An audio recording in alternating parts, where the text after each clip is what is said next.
El texto Cosmología del Espíritu de Evald Ilienkov, y que pueden encontrar aquí en nuestro compilado de los 3 textos de Evald Ilienkov que hemos publicado con la editorial Horizonte y la editorial Gato Viejo, no clasifica estrictamente como cosmismo. Sin embargo, existen una serie de intersecciones que lo hacen muy interesante.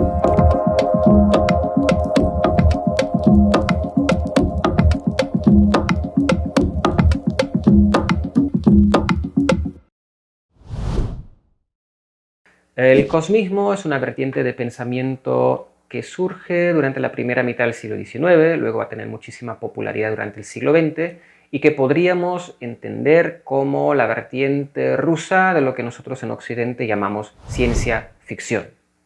Ahora, yo sé que esa es una definición demasiado limitada, que es un fenómeno mucho más amplio y complejo, sin embargo, acá no tenemos el espacio ni el tiempo para abordarlo a profundidad. Pero para todos que están interesados en este fenómeno, les recomiendo el libro de Boris Groys, con el mismo nombre, Cosmismo ruso, y que apareció en la editorial Caja Negra, y que contiene no solo un muy interesante estudio introductorio, sino también muchísimos textos cosmistas muy entretenidos.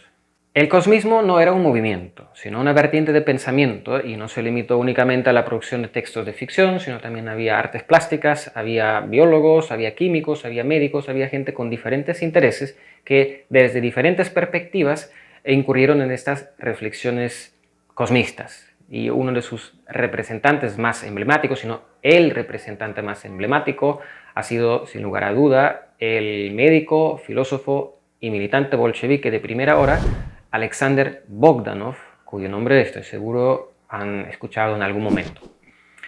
Pues su trabajo filosófico más importante eran los 3 tomos del Empirio Monismo, en el que intentó unificar el marxismo con las ideas de Ernst Mach, el precursor o el padre del positivismo moderno. Y bueno, pero esos trabajos filosóficos han sido prácticamente invisibilizados. Yo sé que últimamente han sido traducidos, editados en Brill, en inglés, bajo la dirección de Evgeny Pavlov y David Rowley, y hasta que yo sepa, o por lo menos yo he buscado, no he encontrado ni una sola edición en lengua castellana. Significa que prácticamente en castellano no existen. Y esta invisibilización se debe obviamente a las durísimas críticas que le hizo Lenin en 1909 en su libro Materialismo e Empiriocriticismo. Pues otra suerte tenían sus trabajos de ficción, sobre todo sus novelas, La Estrella Roja y también El Ingeniero Meni, que se transformaron en bestsellers también durante la Unión Soviética. Y bueno, si les interesa la figura de Alexander Bogdanov, yo les recomiendo también la novela Proletkult, del colectivo de escritores italianos Bumin, que apareció hace muy poco en Anagrama, y que es una novela también de ciencia ficción, pero que juega en 1927 y que tiene como Alexander Bogdanov como su protagonista. Y es una novela que recoge y juega con muchísimos motivos e ideas filosóficas de Bogdanov. ¿Por qué es tan interesante el caso de Alexander Bogdanov? Pues por una razón muy simple, que es el primero en articular ideas cosmistas desde una perspectiva decididamente marxista, y con ello cambia por completo la orientación de la reflexión. Esto nos lo podemos hacer un poco más claro al comparar un poco el ideario del cosmismo con el ideario de la ciencia ficción occidental. En ambos encontramos reflexiones en torno al potencial contacto de la humanidad con otras formas de vida del espacio. Y por más interesante que desde una perspectiva científica nos podría parecer encontrar cualquier forma de vida, por más simple que ésta sea, está claro que lo que interesa aquí es el contacto de la humanidad con otra forma de vida inteligente. Pero tampoco tendría mayor gracia encontrar otra forma de vida igual de inteligente o igual de tonta que nosotros, sino otra forma de vida potencialmente más inteligente y por eso también más desarrollada que nosotros, porque es ahí donde la cosa se empieza a poner un poco más interesante. Y aquí tenemos un tema recurrente en la ciencia ficción occidental, ¿no? Vienen los extraterrestres y nos quieren matar, nos quieren esclavizar, quieren transformar a la Tierra en una colonia y explotarnos hasta la eternidad, o simplemente destruir todo el planeta de una vez, ¿no? Un clásico. Y nos parece casi natural, pero podemos preguntarnos, pues, ¿por qué los extraterrestres quisieran hacer eso? Y ahí habla seguramente un poco el subconsciente de Occidente capitalista, que claro, a lo largo de la historia, siempre que Occidente se ha topado con una sociedad tecnológicamente menos desarrollada, pues no lo ha pensado dos veces, a por ellos y a saquear lo que se puede, ¿no? En el cosmismo, en cambio, vemos que los extraterrestres aparecen muchas veces en la figura del hermano mayor. ¿Y esto por qué? Pues porque las historias descansan sobre otros presupuestos filosóficos que son marxistas. Pues si la forma más inteligente, más racional de organizar no solo la sociedad, sino la vida en este planeta es el comunismo, de ello sigue que otras formas de vida potencialmente más inteligentes y más desarrolladas no pueden ser sino comunistas. No podría ser de otra forma. Y esto significa también de que si nos topamos en algún momento con otras formas de vida más inteligentes que son comunistas, entonces es un encuentro de compañeros. Significa que el contacto con los extraterrestres no es un escenario catastrófico que debemos temer, sino es un potencial evento beneficioso para nosotros, para nuestra sociedad y para la vida en este planeta. Para muchos cosmistas, incluido Alexander Bogdanov, el signo de superioridad es la vida eterna. Eso significa que tanto los extraterrestres potencialmente más inteligentes, pero también nuestras futuras sociedades comunistas habrán desarrollado una medicina que nos permite protegernos de toda clase de enfermedades que ponen en peligro nuestra existencia física, y que habremos también desarrollado un montón de métodos que nos permitirán rejuvenecer constantemente nuestros organismos. Y así vamos a vivir para siempre, ¿no? Entonces la vida eterna deja de ser un cuento de los curas, y en este comunismo interplanetario del futuro de Bogdanov, la vida en la Tierra realmente, o la Tierra se transforma realmente en paraíso, con vida eterna incluida. Pero el cosmismo tenía dos vertientes. La primera, que acabamos de ver un poquito, en el que filósofos, artistas o gente con diferentes intereses podrían de alguna forma desfogarse, jugar con ideas estéticas, filosóficas o científicas en torno a un futuro todavía muy lejano. Y también tenemos otra corriente paralela, pero con una pretensión filosófica y científica mucho más concreta. Tenemos ahí, por ejemplo, el astrofísico y padre de la cosmonáutica soviética Konstantin Tsiolkovsky, tenemos, por ejemplo, el geoquímico Vladimir Vernadsky o el biólogo Alexander Chizhevsky. En todos ellos vemos que sus reflexiones cosmistas y sus trabajos filosóficos y científicos se compenetraban, se nutrían mutuamente, y es más bien en este segundo grupo en el cual deberíamos contar, o en el cual deberíamos ubicar a Ewald Ilienkov.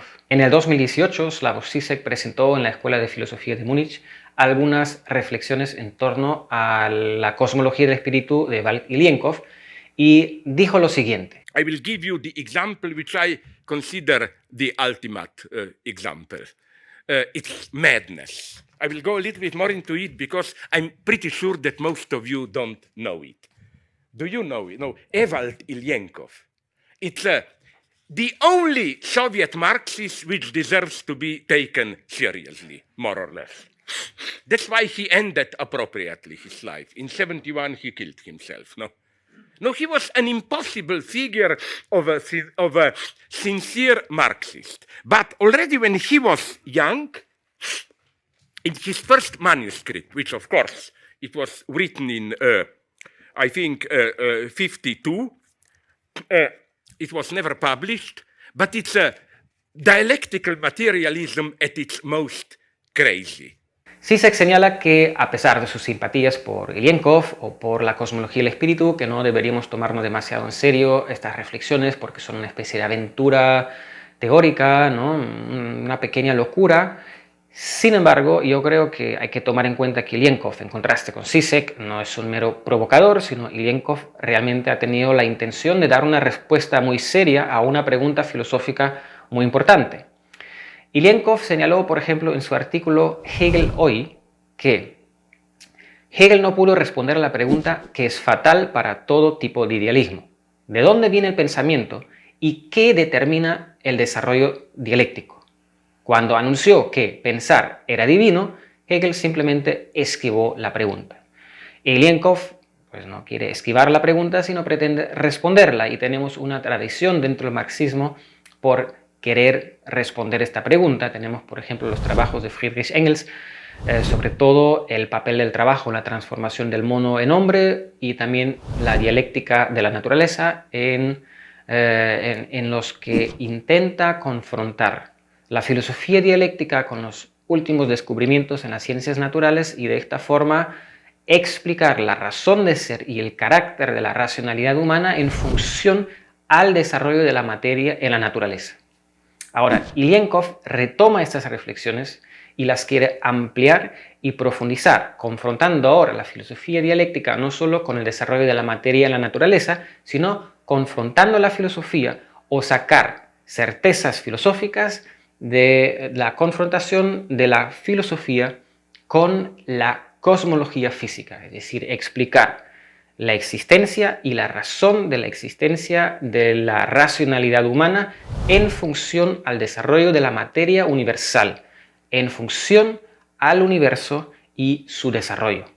Para explicarles mejor la diferencia entre ambos enfoques, me gustaría leerles una pequeña parte de mi estudio introductorio que antepusimos también a los textos de Ilienkov y que pueden encontrar aquí en el libro.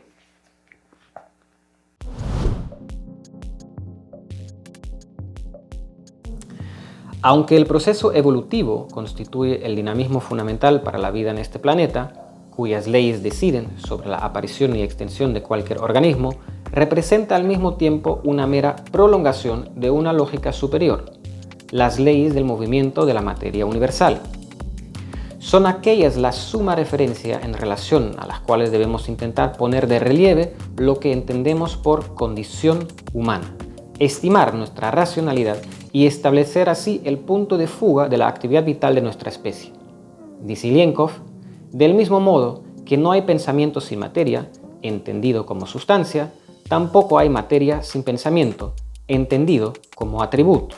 Está claro que para Ilienkov, como para todo pensador dialéctico y materialista, es absolutamente inadmisible considerar que el pensamiento cumple la función de llevar a buen término el devenir del espíritu, tal como Hegel. Pero si el universo produjo vida inteligente, es decir, si la materia universal se organizó a sí misma en la forma de un organismo vivo, con la facultad de concebir racionalmente al universo y poder producir objetos ideales, no podemos sino suponer que este hecho no representa un simple accidente o una mala broma del universo, sino que esta forma de organizar la materia y su actividad vital cumplen una función necesaria para su devenir. Sobre los hombros de la humanidad descansa entonces la inmensa responsabilidad por llevar a buen término el devenir del universo, es decir, por culminar el automovimiento de la materia. El eslabón que conecta el movimiento del universo con el movimiento de la actividad vital de los humanos es lo ideal, es decir, el mecanismo de sincronización de todos los círculos, de todos los submovimientos de la materia universal. La materia obra por medio del pensamiento y el pensamiento se concretiza mediante la actividad vital de la humanidad. Y solo la progresiva ampliación del radio de influencia de esta actividad vital permitirá que aquella se transforme en el poderosísimo remolino hacia el cual el universo se verá arrastrado. Solo la actividad vital humana es capaz de salvar al universo de la muerte térmica hacia la cual las fuerzas oscuras de la segunda ley de la termodinámica la empujan silenciosamente.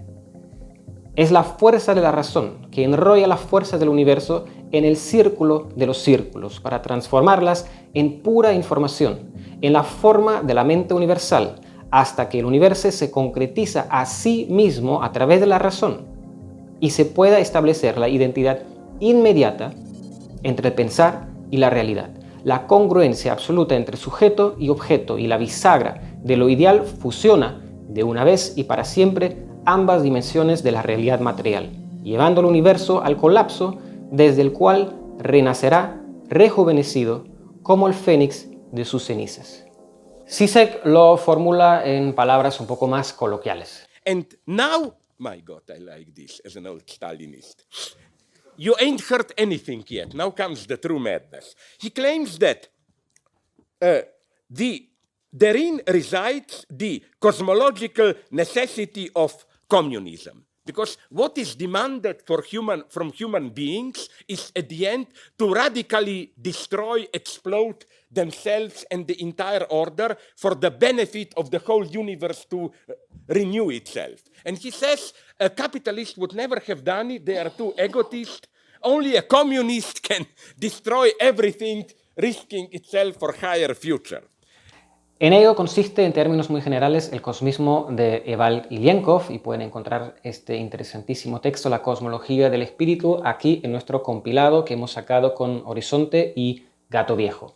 Y como hemos mostrado ahora, el cosmismo de Ilienkov destaca o se diferencia de los demás escritos cosmistas justamente porque ellos tienen como horizonte la vida eterna, mientras que el horizonte de la filosofía de Evald Ilienkov es la muerte, pero no cualquier muerte, sino la muerte universal.